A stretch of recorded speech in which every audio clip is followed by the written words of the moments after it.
Shigeru was an ugly loser who lost his job and will to live after a girl framed him for being a molester.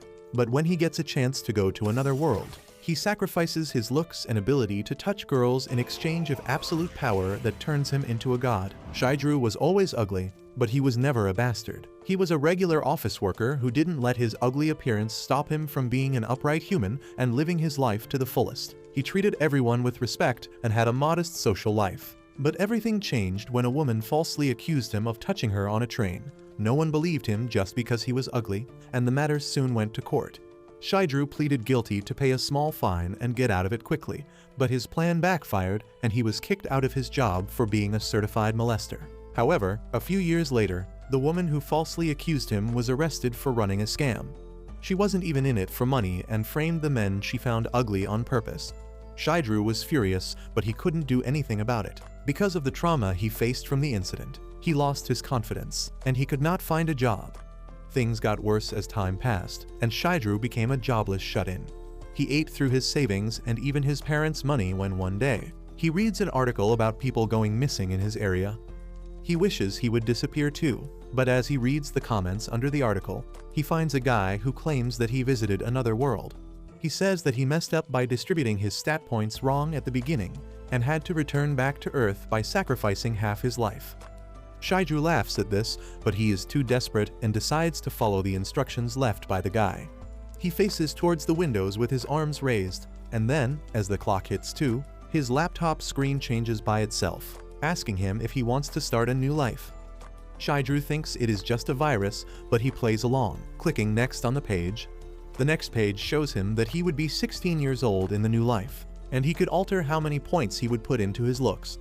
Having been an ugly man all his life, Shigeru drops the value from 5 to -255, and that gives him a huge amount of bonus stat points. Not only that, Shigeru finds that the more negative features he chooses for himself, the more stat points he gets. He immediately begins typing things that no one else would want, like getting his income reduced by 10,000% and losing 10% of his HP every time he touches a girl. As for his final condition, he writes that if he ever loses his V-card, he loses his life, and the system gives him 100 trillion bonus stat points in return. However, before Shigeru can distribute those points to his stats, the timer reaches 0, and he is sent to another world.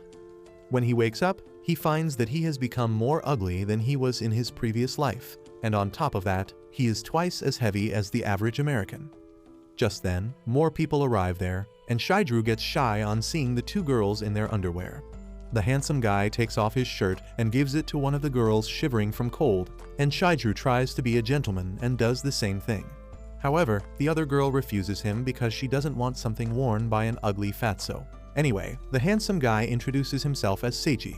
The blonde loli doesn't share her name, and the second girl introduces herself as Seika. All of them are 16, and they find it hard to believe that Shigeru is the same age as them. Seiji takes the lead and confirms that all of them came to this world following the same method. But while they talk, Shigeru decides to search the room because he isn't here to make friends. He opens a drawer and finds a gold coin in it, which disappears just as he touches it. He realizes that since he put the condition to reduce his income, the money vanished, but decides not to worry too much about it. Just then, Seiji comes inside and tells Shigeru that they should look for resources together. Soon, they find a bunch of weapons and clothes as well as some coins. Shigeru doesn't think that the tiny clothes would fit him, but they turn out to be magical and adjust to everyone's body. Next, the girls decide to divide the money amongst them, but they point out that there are only 7 coins and 8 people here. They believe that Shigeru stole the 8th coin, and he realizes that they are right. He decides to let them have all the coins to themselves, and even though Seiji tells him that it is unfair, Seika tells him that they should keep the coins because Shigeru didn't even help in finding them. Shigeru hates the spoiled already, but he decides to ignore her and deal with Seiji, asking if he can have the axe in exchange for the money. Seika is against that, and even Seiji says that he can't take those decisions alone. He reveals that in his original life, he was selfish and had communication issues, and he is trying hard to be different in this life. He points out that Shigeru seems to have some issues himself as well, and he should try to get over them. In the end, they decide to divide the weapons with rock, paper, scissors, and Shigeru loses to everyone, getting only the wooden club as his weapon. Next, Seiji says that they should shake hands to mark the start of their adventure. But Shigeru refuses because he isn't taking any risks this time. Soon, they find a map and decide to head to the nearest town. But as soon as they open the door, they find a small goblin ready to attack them. Seiji quickly takes action and kills the goblin with a single strike. But then he finds that more of them are heading this way. He takes the lead, telling the blonde Loli to support him on the front lines while Seika strings her bow to join the fight. He asks Shigeru to protect Seika in the meantime, and then starts defeating the goblins one by one. Seika, however, is a total noob who can't even string a bow, and while Shigeru is judging him, a goblin attacks him from behind. He decides to finish it off in one hit, but he finds that he is ridiculously weak right now. The small goblin is able to push him back, and when Shigeru wonders how can he be so weak despite having 100 trillion stat points, he realizes that he ran out of time before he could distribute them. He then decides to fight back against the goblin with his current stats and manages to defeat it with his next strike. Suddenly, a status window opens in front of him, and he finds that killing just one goblin makes him reach level 32 because he has a 10,000% exp increase bonus. Just then, Seiji and the Loli also level up, and they assign their stat points to strength and stamina. Shigeru realizes that they can't see each other's system window, and he decides to put 1 trillion points in each of his attributes for now. Just as he does that, his system window starts to glitch and a golden light shines on him. Shigeru wonders what is happening, and then his system reveals that his class has been decided based on his stats. His class is the Almighty God, and Shigeru can't fully grasp what that means. He is snapped out of his thoughts as a goblin starts hitting him, but his attacks don't do any damage at all. Shigeru decides to try out his strength against the goblin, and he hits it with a finger flick, which is enough to send it flying to the stratosphere. No one else sees what just happened, and they think that it was just a gust of wind. Seiji and the Loli resume hunting the goblins, but Seika is still struggling with getting her bow ready. She gets teary-eyed and Shigeru decides to have pity on her. He acts like he is a bow maniac and needs to string one immediately so that Seika doesn't feel bad about taking his help, and his trick works on the stupid girl. She hands the bow to Shigeru, who uses his 1 trillion dexterity points to string the bow in one fell swoop. Seika is impressed and insists that he shoot one arrow as a thanks, and Shigeru decides to try one of the skills he got along with his class.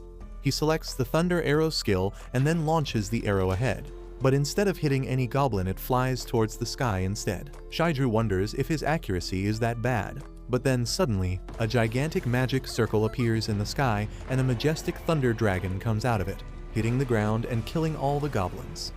Everyone is shocked to see this, but Shigeru just says that he was in the archery club where they teach this type of stuff. Seika believes him once again and then decides to support her friends in the battle, but she just randomly fires arrows even without aiming.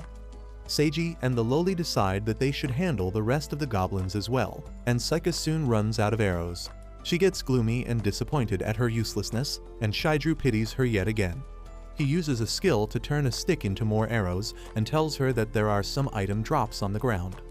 Seika gets happy to find them, but she wastes them all again anyway, and in the meantime, the other two finish off all the goblins. Soon after that, they reach the town, and while everyone else rushes to eat something, Shigeru decides to go his separate ways because an ugly loser like him needs to be alone. He sits near a fountain and realizes that he is hungry too, and just then, a cat arrives there. He is about to pet it, but stops fearing that she might be a female and he may lose 10% HP if he touches it. Just then, Seika arrives there, and Shigeru is so startled that he falls into water. After he gets out, Seika tells him that she bought a burger for him because she knows he is broke, and she wanted to thank him for helping her earlier.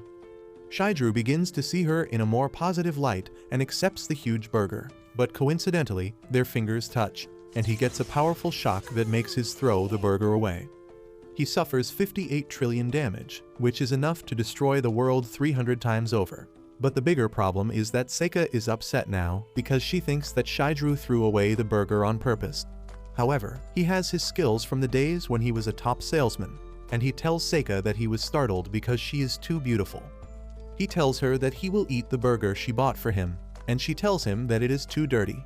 She offers him the one she bought for herself instead because she is really grateful to him, and he decides to accept her gratitude. As he eats the burger, Seiji and the Loli find them, and Shigeru decides to stick around till he pays Seika for the burger. Soon after that, Seika heads to a store to buy some arrows because she runs out of them so quickly. She keeps asking the shopkeeper for more arrows, claiming that she is rich enough to pay for them. But the man tells her that her bag is already full. Shigeru is also with her, and he wants to help her out. But he can't tell her that he can create arrows anytime he wants. Anyway, Seika asks him if he is not going to buy anything, and she immediately answers her question, realizing that he can't buy anything because he is broke. Once they head outside, Seiji and the lowly return after finding a good inn to stay at night. Shigeru says that he will stay in the park because obviously he has no money, but Seika says that she will pay for his room. Shigeru tries to tell her that there is no need for that, but Seika plays the woman card and asks if he doesn't want a girl to pay for his room. Shigeru isn't even given the time to reply as Seika grabs his hand and starts dragging him along, but since she touches him through the clothes, he doesn't take any damage. Later that night, Shigeru thinks that he can't stay here any longer because then he will be under more debt to Sokka and others. The next day, Seiji and others wake up to find some delicious cookies and food waiting on the table for them. Shigeru tells them to help him because he can't eat it all, and they ask how did he get all that when he doesn't have any money. Shigeru replies that he used a technique that makes people want to give him something in return. However, he just created some arrows using sticks and used the barter system to sell them for food instead of money. Seika tells him that he doesn't need to beg just because he is broke, because she can always help him out. Well, Shigeru thinks that he has repaid his debt to her, so he doesn't need to stick around any longer. Once they are done eating, Seiji pulls out the map and says that they need to start going on quests so that they can earn some money. He has noticed that the monsters they fought yesterday didn't drop any money or loot, so he is planning to check out a cave nearby. Shigeru is impressed by Seiji's decision-making abilities, when suddenly, a rugged man arrives there, saying that he can be his guide to the cave. The man introduces himself as Kyoshiro and claims to be reincarnated just like them. He freaks out on seeing Shigeru's ugly face, but quickly gets back to the topic and asks everyone if they are new here. Seiji immediately gets up to talk to him while keeping his guard up, and then Kyoshiro pulls out some green cards from his pocket, saying that it is an item they find at the first log house, and they can get a full discount at the inn using it once. Seika panics on hearing this because they didn't find the cards, and Kyoshiro tells her that she can get a full refund even if she shows the cards now. He tells her to take them, and Seika immediately takes the cards, much to Seiji's disbelief because he still doesn't trust Kyoshiro fully yet. Shigeru is the same, and he thinks that rather than being a guide, Kyoshiro is someone who exploits newbies. He thinks that he can handle the situation if things go bad, and for now, he decides to let Seiji make the decision. Seiji weighs the pros and cons of the situation, and decides to hire Kyoshiro to guide them in the end because they need information and ways to level up quickly. With that, Kyoshiro leads the group to the cave, and soon, a bunch of goblins arrive there. Seika immediately starts firing arrows at them, but none of them actually hit. Shigeru is disappointed, and Kyoshiro tells Seika to think that her arrows are worth 1,000,000 yen before firing. Even though she is proud of her wealth, imagining the high cost makes Seika more careful with her aim, and she is able to take down a goblin with a precise strike. They move ahead after that, and Shigeru is surprised that Kyoshiro is actually doing a good job as a guide. After that, Kyoshiro guides everyone on how to use their weapon properly, and Seika relapses into her old habit of shooting arrows mindlessly. Kyoshiro asks Shigeru if he is not going to practice, and he replies that he doesn't have any suitable skills right now. Kyoshiro gets that it is hard to level up with staff as his weapon, but he asks Shigeru not to be disappointed because the ultimate skill of the staff is really awesome. Shigeru already knows this because when he went to the forest to make arrows, he encountered a giant orc and decided to try his strongest skill against it. However, the system warned him that if he used that skill, everything within a radius of 200 kilometers would be wiped out and over 1.5 million people would die, so he cancelled it immediately. Anyway, Kyoshiro tells him to be active on the battlefield or he will be forced to retire just like him. He begins telling the story of how he used to be in a mercenary group, but while their leader became a king, he fell off and had to retire. He begins praising the king, saying that he is at level 80 and all his stats are over 160, but that is incredibly weak for Shigeru. After that, they finally reach the cave, which looks like ancient ruins, and everyone is excited to explore them, but Seika is scared. However, once she reaches the cave, she gets curious about the limestone spikes and starts sulking when Kyoshiro tells her to stay away because they are dangerous. Shigeru wonders if Seika is actually a kid, and Seiji asks her the question in a more sensible manner. He first reveals that he was 30 years old in the other world, and then Seika says that she is 17 years old in real life and preparing for college. While Seiji begins talking about her studies, Shigeru realizes that Seika is at least academically smart. After that, they fight against some monster bats and reach the boss room, and Seika finally learns about thinking before taking an action. Kyoshiro tells her that she shouldn't enter the boss room because she will die immediately at this rate, and Seika backs away.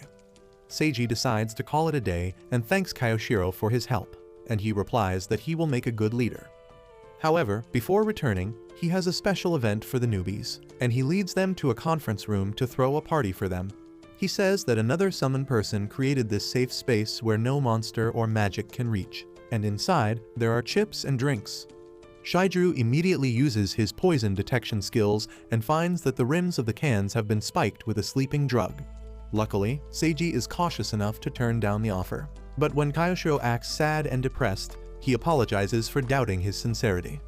He agrees to celebrate with him, and Shigeru is low-key disappointed by Seiji's goodness. Anyway, everyone begins to eat and drink, and Shigeru decides to distract them with a conversation so that he can cast antidote magic on them. He asks what they all did before coming here, and the vibe of the room quickly dies down. Shigeru realizes immediately that everyone here ran from their previous lives, including himself, but then Seiji decides to open up about his past a bit. He says that he left school after getting bored of everything and decided to start his own company called Success Life. Shigeru remembers that he once went to that company to make a sales pitch and the CEO looked a lot like Seiji. Turns out Seiji remembers him as well because he made a big impact on him, and though he doesn't disclose his name, he reveals that a salesman came to him without an appointment and tried to sell him an expensive copier. He tried to bargain, but the salesman said that he would make him smile and never let him down. He also asked him to take it easy because he was the CEO, and inspired by his words, Seiji let his employees run the company. Luckily, his company made it big and everything was going well, but then he decided to replace his staff with AI, and that bankrupted his company. He became depressed and felt like he wasted the opportunity that the salesman had given him. That's why, when he came here, he swore that he would never let anyone down. He suddenly reveals that the salesman's name was Shigeru too, but our fat guy pretends that he was not the salesman. Soon after that, everyone falls asleep as a result of the drugs, and Kyoshiro brings his gang of thugs to take them away. However, Shigeru is only pretending to be asleep so that he can deal with the thugs when the chance comes. The thugs start handcuffing everyone, and just as Shigeru is about to do something, Seiji gets up, telling the thugs to not harm his party. Kyoshiro doesn't take him seriously because he knows that Seiji can barely stand, and he tells his men to carry on with their work. Shigeru can't use his abilities now because he doesn't want Seiji to get caught in the crossfire, but luckily, Seiji tries picking a fight with the thugs, only to get slammed at the wall. Kyoshiro tells his men to not hurt their products because that will reduce their value, and Seiji gets mad at hearing this. He says that the people who come here have already been broken by life, and when they get a second chance, people like him push them down. Kyoshiro tells him to lecture someone who will listen and tells his men to pack him up. Shigeru decides that it is his time to join the fight, and he simply jumps upon the bandits, squishing them under his weight instead of using his attack stats. He tells Seiji to take the girls and run away, leaving everything to him, but Seiji refuses to leave him in danger alone. He tells the bandits not to mess with them because he can take them down in one hit, but everyone thinks he is bluffing. The bandits dash towards him, but Shigeru decides to intercept them by bouncing around, absorbing their weak-ass punches and crushing them under his weight. Kyoshiro tells his men to deal with the jumping pig first, and Seiji asks him to run away because he will handle it. The thugs jump Shigeru, even though they don't really do any damage, but then one of them puts his fingers up his nostrils. Suddenly, a bright light starts coming out from Seiji's hand as he tells the bandits to back away before his light of truth pierces their evil hearts. They are taken aback and ask what is that skill, and Seiji explains that he made an oath in his special note that he will never let his friends down, and if he ever does that, he will pay the price for it. Because of that oath, he received a lot of bonus points, and he put them in his special skill that activates when he is angry. He tells the bandits that this is their last chance to run away, but Kyoshiro says that they will just chop off his hand before he can attack them. Shigeru decides to see what Seiji's attack can do, and he becomes a shield for him. telling him that they need to work together because they are outnumbered. Seiji then uses his special skill to transform into a Super Saiyan form that even Goku hasn't unlocked yet, telling the thugs that they will pay for their sins now. Kyoshiro and his men panic because they have not seen anyone transform like this before, and Shigeru is quite curious to see what Super Saiyan Seiji can do. Seiji suddenly screams out the name of his next attack and his hand starts growing even brighter. He then dashes ahead towards Kyoshiro, but stops just short of punching him in the face. Kyoshiro asks him why the hell did he stop, and Seiji says that he is not the one to judge him, because that is for the law of this country.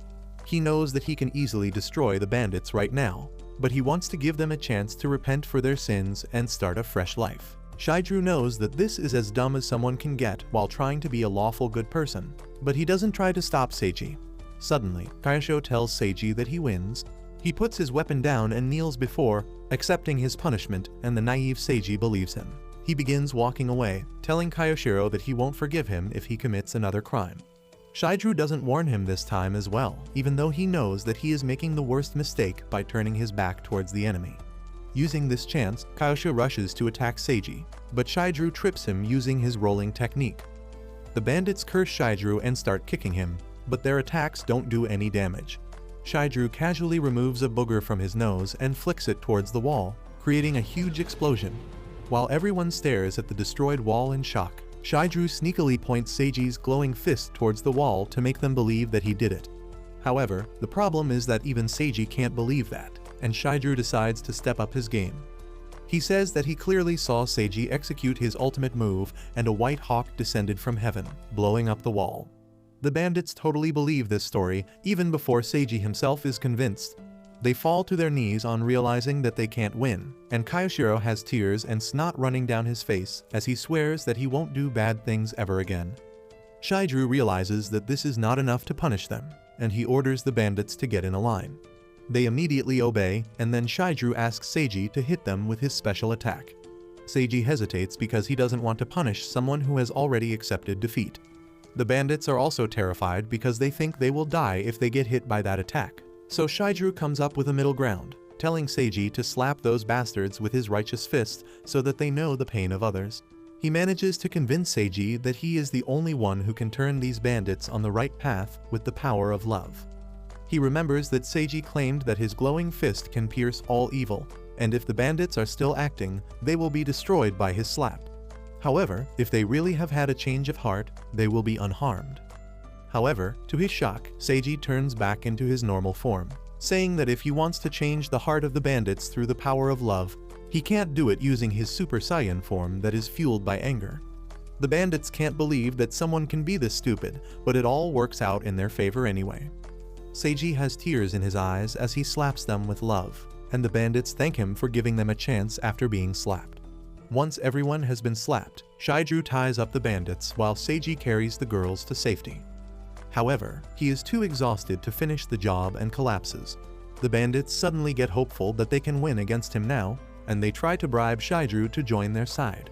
They promise to bring some women who will do it even with an ugly bastard like him, and on top of that, they will pay him more. However, Shigeru decides to show them that he is just ugly but not a bastard. He simply snaps his handcuffs to scare the bandits and then tells them that Seiji is even stronger than him. The bandits can only curse him for turning down their offer, but Shigeru doesn't really care about their comments. Soon, Kyoshiro and his men are turned into the local authorities, and Shigeru and his party get a huge amount of money from collecting their bounties. The girls are really excited to see this much money, and Seiji says that they should divide it amongst them. Seika says that they were unconscious so they don't deserve any money, and Seiji should take it because he defeated the bandits. She then asks about Shigeru, and Seiji says that Shigeru was even braver than him, and he tanked all the hits to keep him safe. The girls say that Shigeru was the MVP of the mission in this case, and he should get the most money. Seiji agrees with them, but Shigeru doesn't want to take the money because it will get reduced to 0.01% of the amount. So he tells Seiji that he has a bad habit of spending money as soon as he gets it, and he wants someone trustworthy to hold on to it for him. Seiji doesn't really go along with the plan, but when Shigeru insists that he can't keep the money, Seika volunteers to handle his money on his behalf. Seiji doesn't think that it is a good idea for someone as clueless and impulsive as her to handle the amount. But Shigeru lets her take the money because it will help him repay his debt to her when he leaves the party. Soon after that, Seika takes Seiji to the hamburger place to treat him to something nice, and he thinks that this is their last meal together because now he can run off on his own without any guilt. Seika soon returns with 2 happy meals, and Shigeru asks her if she loves hamburgers a lot. She tells him that she ate them for the first time 2 days ago and immediately fell in love, and Shigeru can't believe that she never ate a burger in the real world. Anyway, they start eating, and Seika asks him about his stats. Shigeru replies that they are pretty boring, and she tells him that he must have not noticed it, but lowering one's looks gives them a lot of stat points. Shigeru is shocked to learn that Seika found that out too, and he asks her if she reduced her look points as well. She tells him that she lowered them to -16, and he can't believe it because she looks too pretty for that. Seika proudly tells him that she used the special note feature on the welcome screen to wish to become pretty, and that somehow overwrote her low look stats. Shigeru gets the greatest shock of his life on realizing that he could have done that and become handsome as well, but it is too late for that now. Just then, Seika notices a cat and eagerly says that she has never seen one up close. She begins wondering if there is any chance the cat can come here, and when Shigeru tells her to just go there to pet it, she gives him a judgmental stare. However, she immediately realizes that his advice makes sense and says that she forgot she could walk now. She then rushes towards the cat clumsily, and Shigeru realizes her deal. While she tries to pet the cat, Shigeru goes to the washroom and starts crying thinking about Seika's rough life. He now realizes that in the real world, she must be suffering from some condition that left her paralyzed at a young age. He pities her and asks if there is no God, when suddenly, he realizes that he is the almighty God in this world, and he might not be able to change reality, but he can help her out in other ways. Just then, Seika knocks at the door, asking if he needs medicine, and Shigeru tells her that he is fine. As he freshens up, he realizes that Seika is clumsy with her body and naive while interacting with others because of her past, and that will make her an easy target for villains. So he decides to stick with her and keep her safe till she becomes a fully competent adult. Soon after that, they reach the inn and Seiji calls a meeting to decide their job class so that they can become a more dynamic party. He declares that he will become the hero, Seika will become an archer, the blonde lowly will become a mage, and Shigeru will become an epic fighter. Shigeru doesn't like adding the adjective epic in his job class for some reason. Seika suddenly speaks up, saying that she wants to be a hero too, but when Shigeru tells her that she can become the epic fighter in his place, she immediately refuses. In the end, Seiji remains the only hero of the group, so Seika becomes a mage instead, and the lowly decides to become a hunter, while Shigeru also retains his job class. Once they purchase their new gear, Seiji decides to move to the largest city in the region, but before that, he sets up a budget for snacks keeping Seika's spending habits in mind. With that, the meeting is dismissed, but Seika stays behind to talk to the lowly, who is her first friend here. She is nervous to talk to her, but Shigeru silently wishes her all the best. Seika finally manages to gather the courage to ask her to play jump rope with her, saying that she has practiced for it. The lowly agrees, and the two girls head to change their clothes so that they can play. Meanwhile, Shigeru recalls how things turned out this way. Earlier, as he went shopping with Seika, she wanted to buy a cool-looking weapon, but he discouraged her from buying anything dangerous by saying only epic fighters use them. However, she got stuck on buying a nunchuck, but thanks to an unexpected collaboration between Shigeru and the shopkeeper, she changed her choice to a skipping rope instead. Once they left the shop, Shigeru taught her how to use the rope, and she quickly caught up. However, her mind soon wandered off to the blonde girl and how she wanted to be friends with her despite not knowing her name. Shigeru suggested a few ways to become friends with her, and that leads him to the present, where he is spying on the two girls as they play. The blonde girl quickly learns to skip rope from Seika, but when she brings up the topic of her name, she suddenly stops. Seika realizes that she really doesn't want to share her name, and then says that she discussed it with Shigeru earlier, and they came up with the nickname Reese for her. The blonde lowly goes completely silent on hearing this and starts skipping rope again, jumping really high at the end. Everyone is surprised by this, and soon, a huge crowd swarms her, asking her to join their party. Seika tries to reach closer to her, but everyone ignores her and a guy even pushes her. She suddenly starts crying, and Shigeru has no choice but to go ahead and help her. The people freak out on seeing him and call him a monster, but the blonde girl Reese tells them that he is a member of their party. She is worried about Seika too and says that she just wanted to make her happy by showing her a trick, and Shigeru tells her that simply responding would have done a better job. Rize starts feeling really guilty about that and runs away crying, and in the end, Shigeru has to console Seika all the way back to the inn. However, as soon as she is about to enter her room, she finds a letter from Rize, apologizing for earlier and thanking her for the nickname. Seika immediately runs out to look for her, but Shigeru had already noticed Rize hiding behind the corner. He asks her to come out, and she tells him that she needs to talk to him in private. He asks her not to sue him later and then goes into the room, where Rize does a flying grovel to apologize to him. He gets confused about why she is apologizing to him, but then Rize reveals that she knows his full legal name, as well as the fact that he was the salesman that Seiji was talking about. Shigeru is taken aback by this, but he still keeps up the act, asking Rize why she thinks that. She tells him that she chose the special ability to read other people's status windows, and she can see their real name, their stats, as well as the things they wrote in the special note. Shigeru panics on realizing that she has read his notes that make him look like a frustrated incel, and he facepalms as he asks Rize what she wants. She tells him that it concerns Seika, and asks Shigeru if he has figured out that her body was paralyzed in the previous life. He affirms, and then Rize suddenly reveals that it was her who broke Seika in the past life, and she is here to atone for her sins. Shigeru is curious about it and asks what did she do to Seika. Rize replies that in her past life, she was a part of a program that aimed to change people's lives. Seika was one of the children they were working with, and she genuinely wanted her to live a better life. However, an explosion happened at their building one day, and Seika got severely injured in that. Rize starts crying as she says that she failed to prevent the accident and save Seika. She regretted the incident that happened because of misunderstandings between the people who worked there, and to avoid things like that, she wrote in her special notes that she wanted to know people better. Shigeru understands that this is the reason Rize got the power to look at other people's status. He asks her about the program she was in, and she tells him that it had to do with artificial intelligence.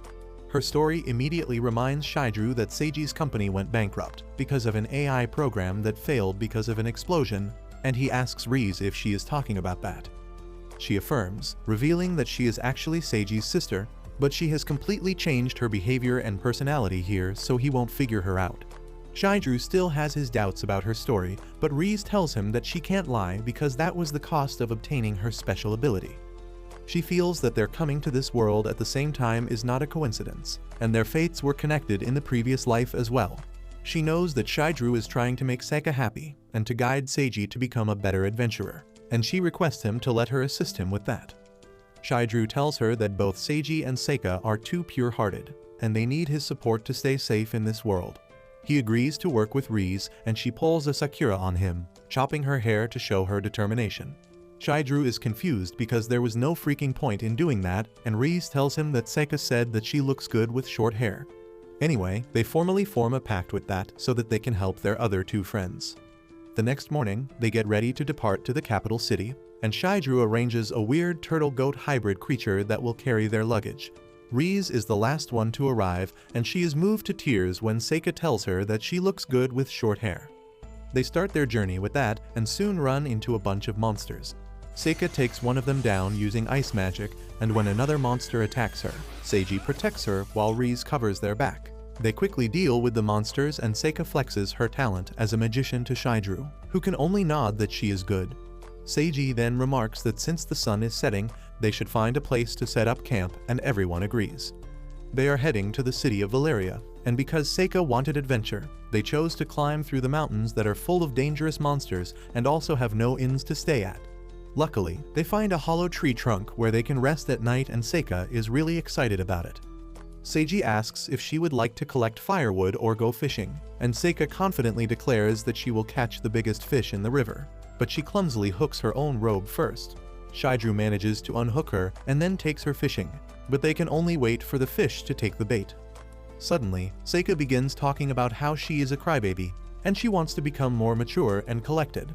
Shigeru tells her that there is actually no need for that, because crying is not a bad thing. He tells her that people don't cry just because they are sad, but also when their hearts are filled with other emotions that they can't control. He remembers his past as he says that people gradually lose the ability to cry, and that stops them from growing stronger. He tells Seika that instead of learning how to not cry, she should learn to find out what moved her heart. Seika is moved to tears on hearing this as well. Just then, Riz arrives there, and on learning that they haven't caught anything yet, she simply shoots some fish in the river and then hands them over to Seika. She eagerly runs to the campsite to give them to Seiji, and in the meantime, Riz says that Seika always looks happy when she is with Shigeru. She believes that he is a person who can make others smile easily, and the party will be safe in more ways than one with him here. Shigeru is flustered at this, but then he decides to head back. Riz stops him and requests him not to reveal her identity to anyone because that may split their group apart, and he agrees to her request. Soon, they reach the camp where Seiji and Seika have already started cooking. As they sit down to eat, Seika copies Riz's mannerism, while Shigeru asks Seiji what does he think about their journey's end goal. Seiji gets serious on hearing this and replies that they have no end goal right now. Reaching Valeria is their immediate goal, and Seiji plans to learn more about this world and its problems so that he can figure out what they need to do. Shigeru is impressed by his logical thinking, when suddenly, he hears a sound coming from the bushes. A severely wounded and exhausted woman comes out of the forest and collapses right as Shigeru's party notices her. In her dreams, the woman thinks about how she was running from some bandits earlier. Despite being a person who reincarnated into this world, she could not fight against them, and she blamed her special notes for that.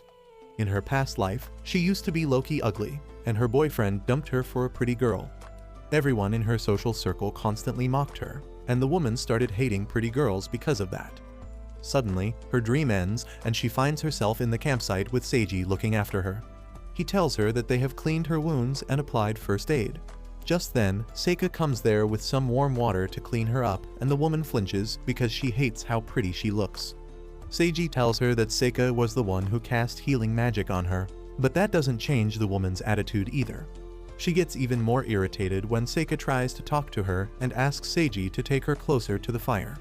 Seika is upset by that, but Shigeru wants her to learn that she should not try to invade a stranger's personal space right after she meets them. Moreover, he wants her to stay away from the one-armed woman, because he knows the truth about her. Earlier, when the woman collapsed, Seiji asked him to bring some water. Shigeru rushed to the river, but Riz stopped him, and the look on her face told him that something was wrong. She told him that the woman was a reincarnator like them, and her special note was rather dangerous. She had written that she would never forgive pretty girls and kill them brutally, and both of them thought that she was definitely targeting Seika. Back to the present, Seiji comforts the woman who introduces herself as Riaya. He asks if she wants some food and she gladly agrees, but as Seika offers her a bowl, the hatred inside starts spilling out. Riaya tries reaching for her weapon, but thankfully Riz had already taken it away, and currently, she is keeping an eye on her at all times. Shigeru also keeps watching Riaya to stop her if she does something nasty, but Seiji and Seika have no clue about that. Seiji asks Riaya how she got injured, and she tells him that some people ambushed their party and she got separated from her friends. Shigeru wonders how much of that story is true, but Seiji believes the woman and offers to protect her till they reach Valeria. She is glad to take that offer, but as Seika tells him to trust their party leader, she gets worked up yet again and hurts her injured arm. Seiji asks her to relax, but Riaya tells him that she needs to go to the river. She asks Seika to take her there, and Seiji tells her that he will do it instead. Riaya says that she was actually planning to take a bath there, and he must be a real pervert if he wants to spy on her. Seiji gets flustered, and then Seika innocently asks him if he is a pervert. He gets knocked out due to emotional damage, and as Shigeru gets up to comfort him, Riaya tells him that if he even comes within 10 feet of her, she will scream. He tells her that he doesn't want to get close to her either. Suddenly, Riz comes there and offers to take her to the river. But because she can't lie, she can't hide her true expressions either. Shigeru wishes that she at least hid her murderous intent, because that scares Riaya, and she insists on Seika taking her to the river. Seika has no problem, and she even returns her weapon in case they are attacked by monsters. Shigeru panics because that will put her in even greater danger, but Riz follows them to keep Seika safe. Shigeru also starts going after them, but Seiji stops him, saying that he should respect women's privacy. He replies that Riaya is dangerous, and Seiji admits that the charm of an adult woman is indeed dangerous. Shigeru doesn't want a load of his simple, but he still can't go away without creating suspicions, so he starts jumping between the two locations at light speed to keep an eye on Seika. Seika is astonished when he sees him looking blurry, but Shigeru says that he must be tired and seeing things.